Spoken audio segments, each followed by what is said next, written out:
Scrub typhus పై అధ్యయనం చేసేందుకు భవిష్యత్తులో దీన్ని పూర్తిగా నివారించేందుకు జాతీయ స్థాయి వైద్య నిపుణులతో ప్రత్యేక టాస్క్ ఫోర్స్ ని ఏర్పాటు చేయాలని సీఎం చంద్రబాబు అధికారులను ఆదేశించారు.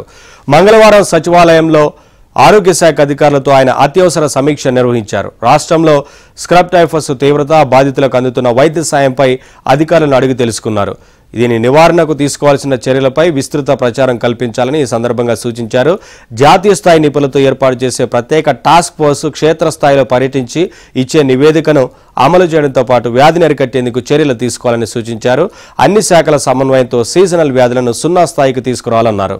సమాజంలో అతిపెద్ద జబ్బు అపరిశుభ్రత అని, దీన్ని మార్చగలిగితే అనేక వ్యాధులను దూరం చేయవచ్చని అన్నారు. మలేరియా, డెంగీ, చికెన్ గున్యా వంటి వ్యాధుల నివారణకు మరింత పకడ్బందీగా చర్యలు చేపట్టాలని సూచించారు.